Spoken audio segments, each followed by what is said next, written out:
Assalamualaikum warahmatullahi wabarakatuh. Selamat datang di podcast kami. Episode podcast yang pertama ini yaitu kita akan membahas tentang ada apa dengan kosmografi. Di sini sudah ada teman-teman saya yang hadir sebagai pengisi podcast pada hari ini. Yang pertama ada Reza, bisa perkenalan terlebih dahulu? Ya, baik. Saya Reza Syawalandi. Yang kedua ada Anissa. Saya Anissa Syahida. Yang ketiga ada Santi. Halo, saya Santi Nurandini. Yang keempat saya sendiri Aditya Ramadan. Terus yang kelima ada Wisnu. Iya, saya Wisnu Wardana.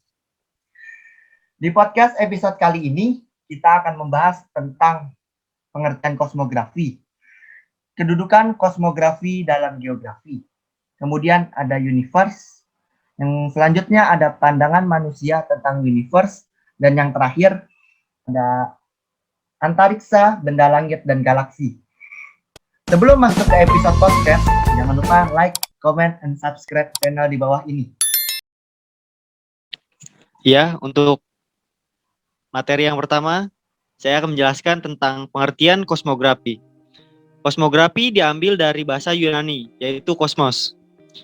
Dan graphein atau kosmos artinya alam semesta atau jagat raya, universe.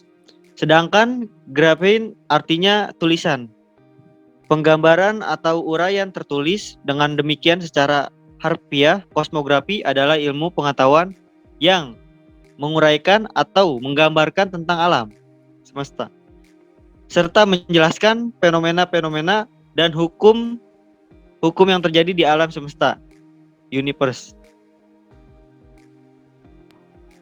Selanjutnya akan disampaikan oleh Santi.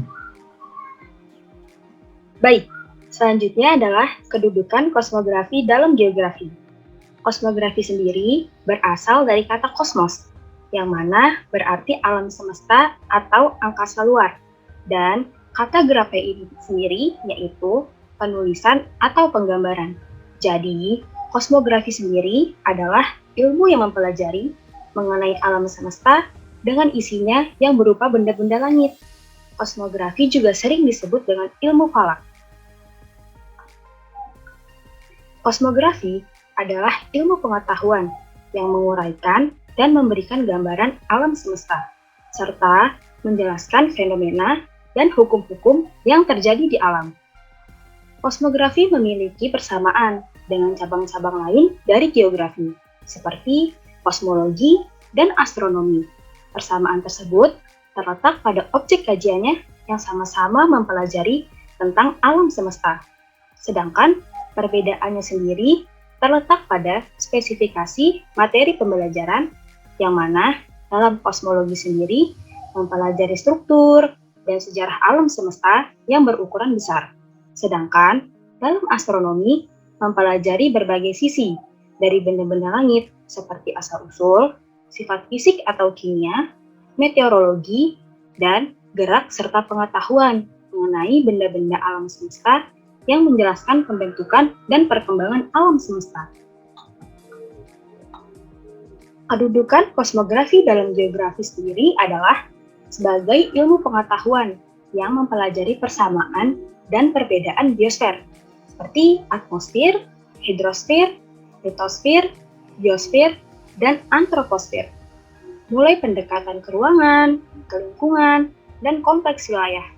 Maka, kajiannya tentang alam semesta dalam geografi, titik tumpunya adalah pada asal-muasal bumi sebagai salah satu planet dalam Bima Sakti. Penjelajahan alam semesta beserta galaksinya melalui pendekatan ke ruangan. Bisakah manusia menaklukkan planet-planet untuk dijadikan tempat tinggal selain planet di bumi? Nah, peran geografi ini sangat penting dalam hal ini. Selanjutnya kita masuk ke alam semesta atau universe. Alam semesta merupakan semua ruang dan waktu serta segala isinya, yaitu planet, bintang, galaksi, dan semua bentuk energi dan materi. Ruang keseluruhan alam semesta belum dapat diketahui, namun kita dapat mengetahui besar alam semesta yang dapat diobservasi. Diameter alam semesta yang dapat diobservasi adalah 8,8 kali 1026 atau 93 miliar tahun cahaya. Model saintifik awal yang dikembangkan oleh orang Yunani kuno mengatakan bahwa bumi merupakan titik pusat alam semesta. Hingga pada abad ke-16, Nicolaus Copernicus mengembangkan teori heliosentrik. Teori ini menjelaskan bahwa matahari merupakan pusat tata surya dan bukan bumi. Pada pengembangan hukum gravitasi universal dari Isaac Newton merujuk pada hasil studi Copernicus dan juga hasil observasi oleh Tycho Brahe dan hukum pergerakan planet oleh Johannes Kepler. Observasi lanjutan menunjukkan bahwa matahari merupakan salah satu dari ratusan miliar bintang yang terdapat dalam galaksi Bima Sakti saja, di mana jumlah keseluruhan galaksi di alam semesta sekitar ratusan miliar. Banyak bintang dalam galaksi kita memiliki planet. Galaksi terdistribusi secara merata di segala arah, yang berarti alam semesta tidak memiliki tepi atau pusat. Pada skala kecil, galaksi terdistribusi dalam klaster dan superklaster yang membentuk filamen yang amat luas serta ruang kosong. Observasi di abad ke-20 menunjukkan bahwa alam semesta memiliki awal atau Big Bang dan semenjak itu mengembang dengan laju yang terus bertambah. Berikutnya yaitu pandangan manusia pada alam semesta yang akan disampaikan oleh teman kita Reza. Kita akan membahas tentang alam semesta atau jagat raya adalah ruang dunia beserta segala isinya yang sangat luas. Dari waktu ke waktu, pandangan mengenai alam semesta berbeda-beda, mulai dari antroposentris hingga galaktosentris. Nah, berikut penjelasannya. Yang pertama, yaitu antroposentris atau egosentris. Antropos artinya manusia, sentrum artinya pusat.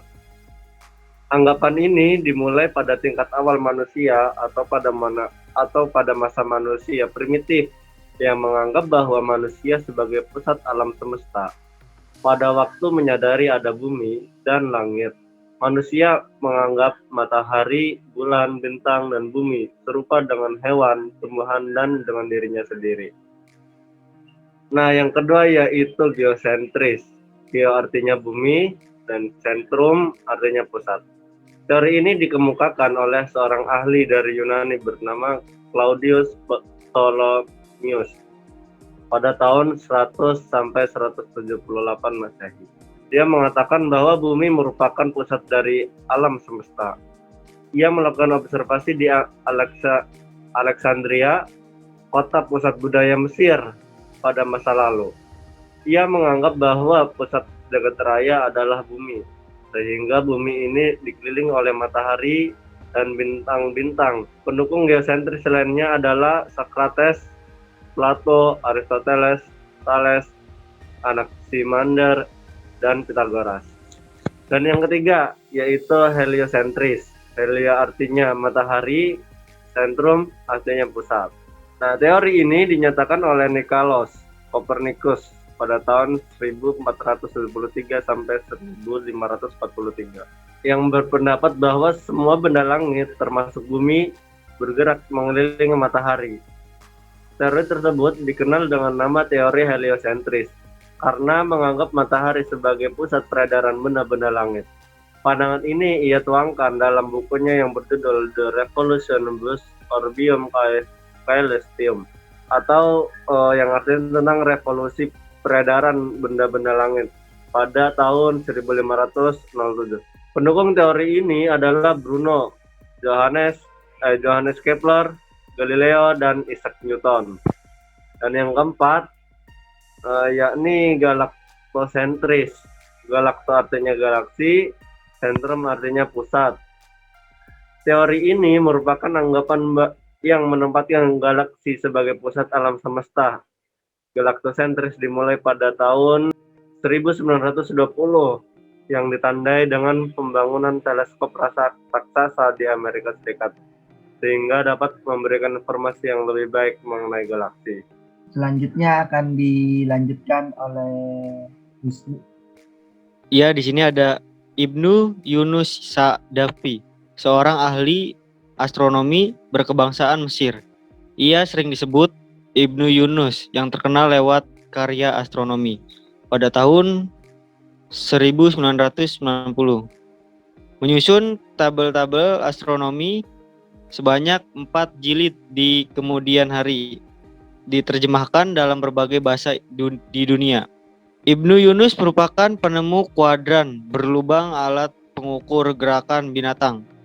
Penemunya yang terpenting ialah pendahulu atau bandul ayunan yang digunakan untuk mengukur detik-detik waktu dalam observasi benda-benda angkasa. 600 tahun sebelum Galileo Galilei dan C. Huygens yang sekarang dianggap penemunya. Lalu yang keenam ada Al-Battani. Sejumlah karya tentang astronomi terlahir dari buah pikirannya. Salah satu karyanya yang paling populer adalah Al-Jij Al-Sabi. Kitab itu sangat bernilai dan dijadikan rujukan para ahli astronomi barat selama beberapa abad.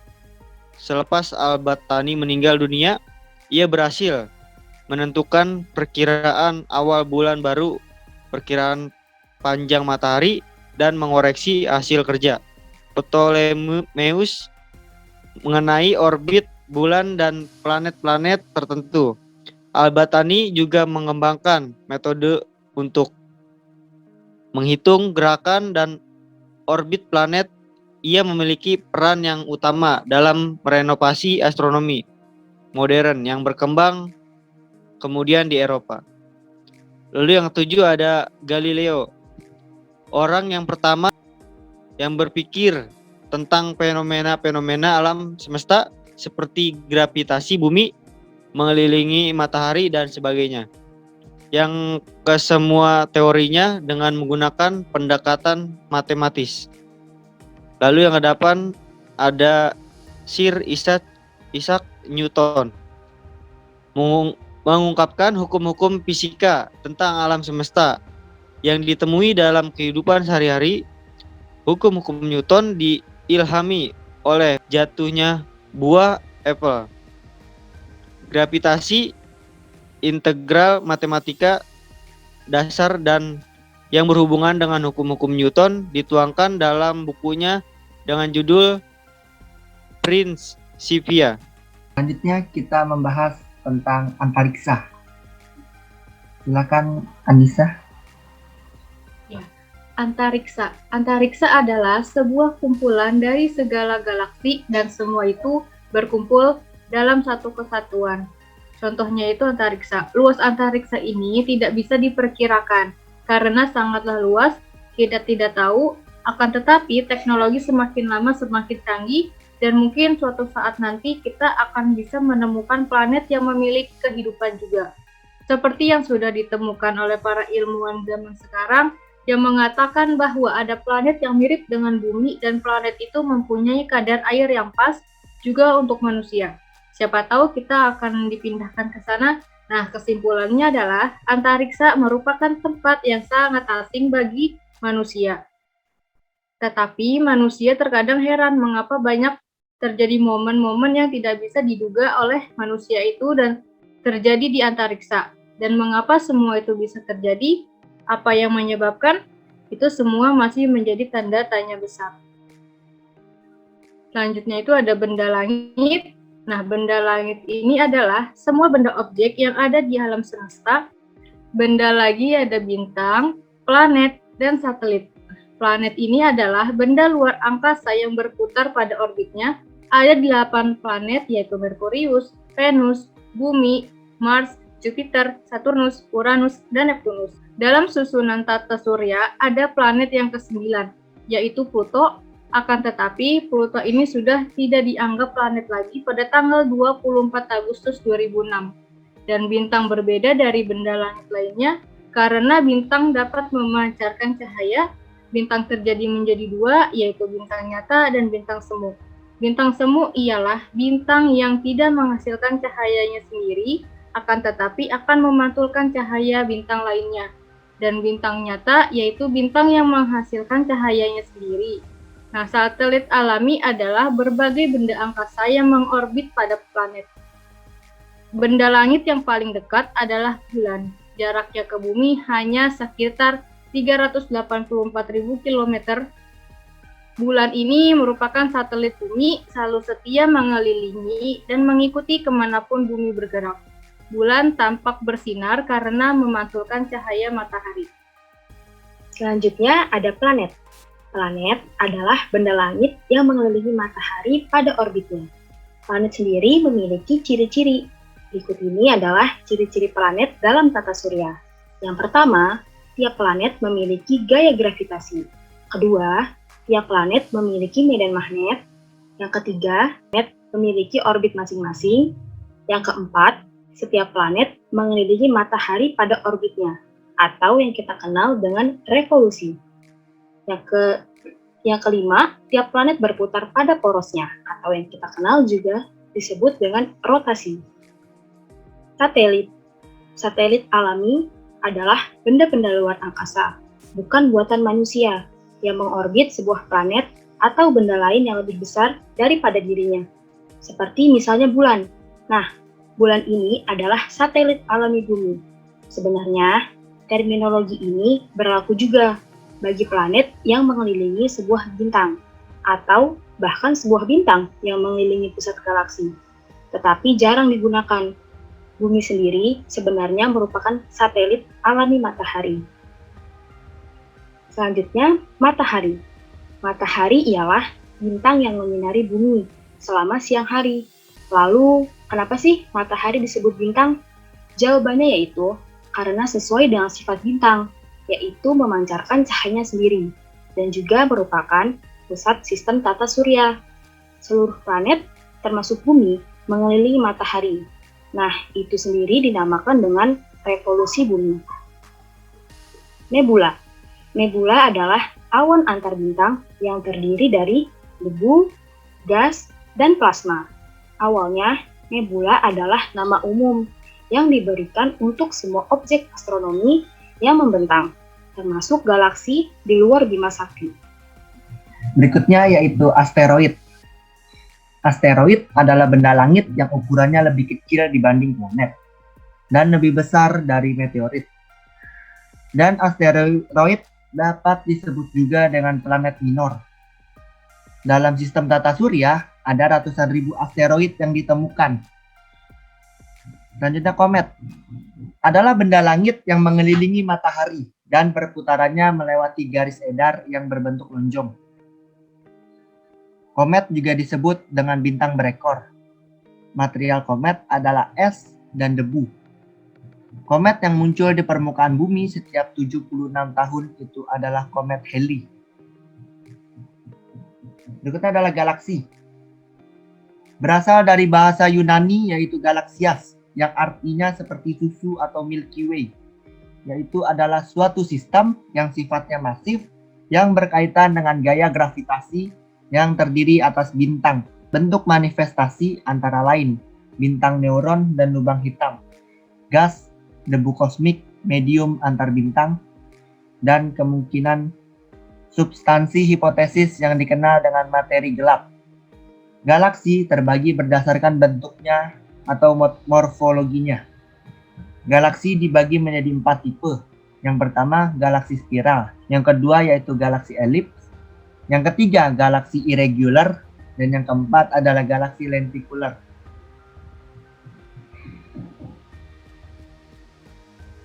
Ciri-ciri galaksi. Yang pertama yaitu, dan salah satunya galaksi kita yaitu Bima Sakti.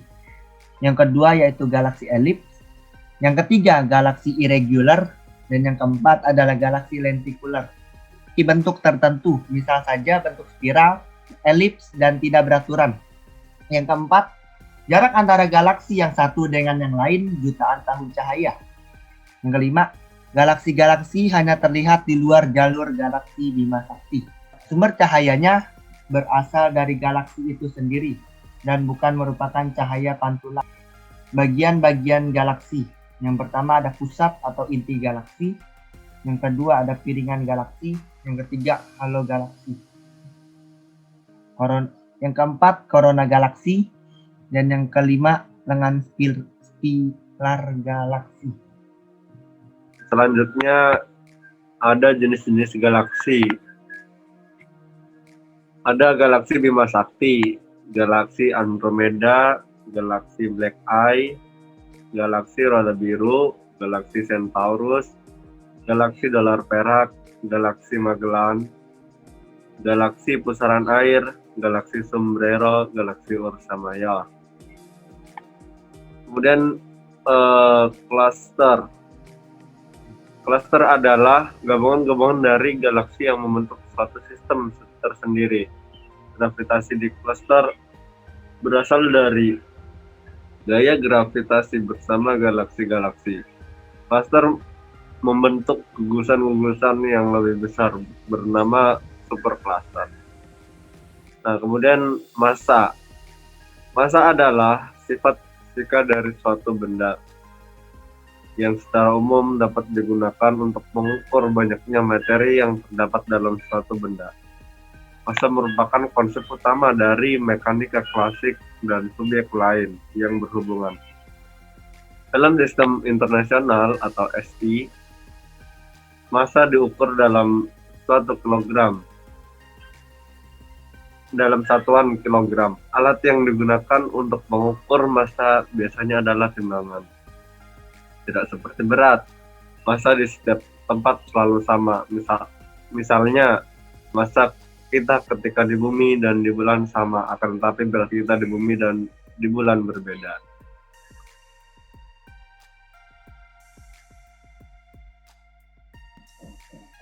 Nah, demikianlah podcast episode kali ini tentang ada apa dengan kosmografi. Sampai jumpa di episode podcast berikutnya. Wassalamualaikum warahmatullahi wabarakatuh. Salam geografi, salam lestari, lestari bumiku.